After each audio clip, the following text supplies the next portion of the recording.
what's up, fools? Welcome back to my channel, the central hub for all things textile design, pattern, and art related. Now in this video, I'm going to be doing a little bit of a vlogger style video teaching you all about how to grow on YouTube in 2020, especially if you are a creative.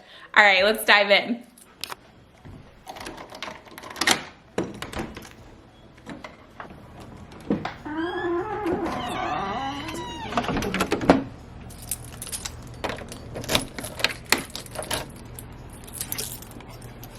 Hi there, so I am going to be sharing my slides with you, but I'm just going to be referring to them on my phone as we're walking and talking.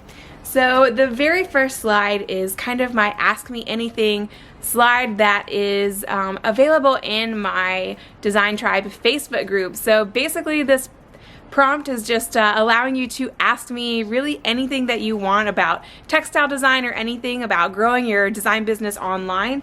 And we have a question from Jen, who says, what has been the hardest part about building your email list and your YouTube following?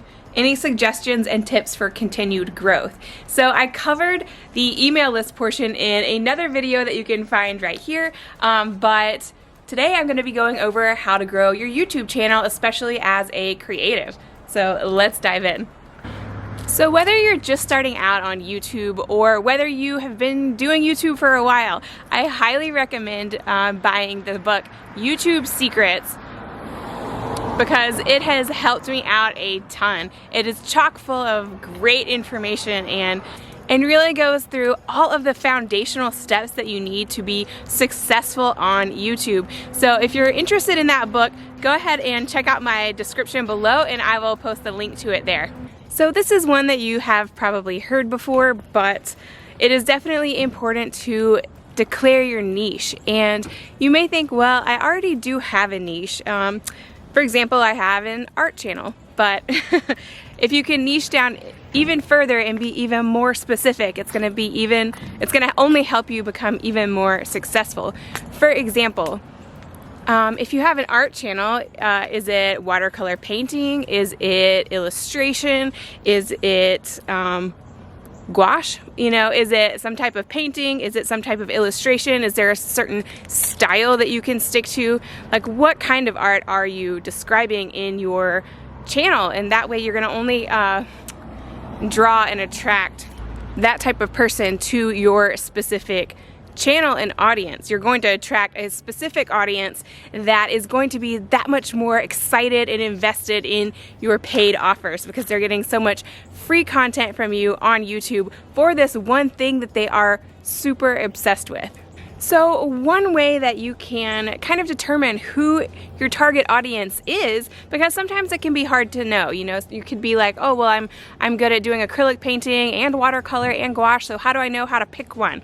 You know, what are they gonna like? So when you are thinking about your target audience, try to create one vision board for one specific person to really help you visualize who your target audience is. Just imagine that you're creating videos for this one particular person. So try to fill in this sentence. I help blank to do blank. Like, who are you helping and what are you helping them to do?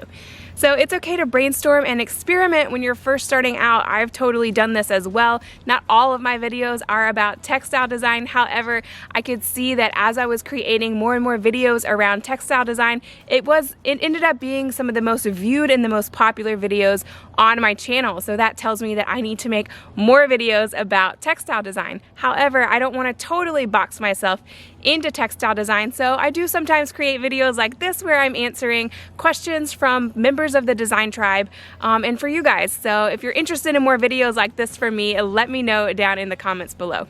So to break this down for you guys just a little bit further, try to think about when you're thinking about your niche, you may think of like home decor or fashion, but that's actually more of an industry than a niche. There are so many other topics within that broad industry. So a market is something like textile design, but a niche is saying who you're helping. So a niche would be me saying, like, I help graphic designers transition into a career in textile design.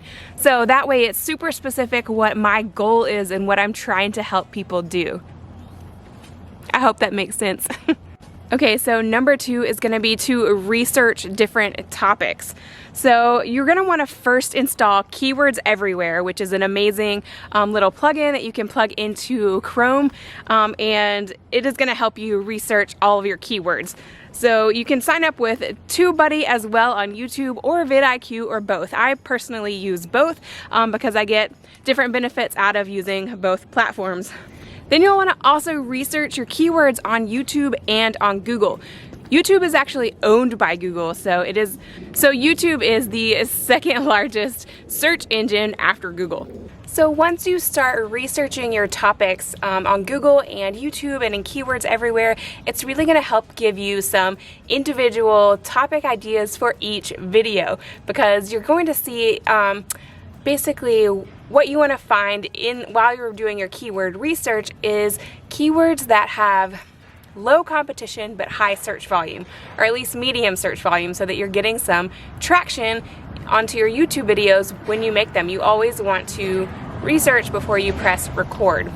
So my next tip is to take a look at other YouTubers in your niche. If there aren't any other new YouTubers in your niche, then that's pretty awesome, because that means you have basically no competition.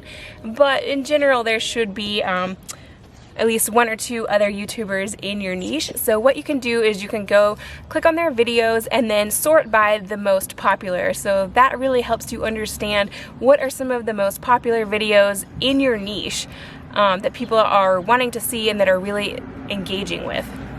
Just try to make sure that these videos don't already have too much competition.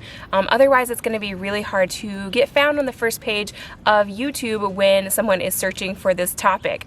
So another thing that you can do is, if you're really watching your competitors' channels, is to see maybe a new video that they put out that maybe doesn't have as much competition, but that you can see it quickly rising in popularity. So that's another one to think about. But in general, I just try to have a whole list of videos that I want to create based on my research. So some popular topics in my niche include how to become a textile designer, textile designer salaries, what does a textile designer actually do, a textile design portfolio, and how to design fabric. So these are some topics that I know perform really well because I did all of my research ahead of time before I actually made a video.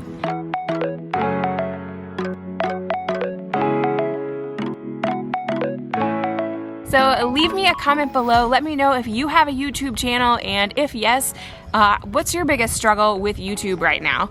Is it gaining subscribers? Is it trying to find topics? Is it being found in search? Like, let me know in the comments like what your favorite or what your biggest struggle is with YouTube right now.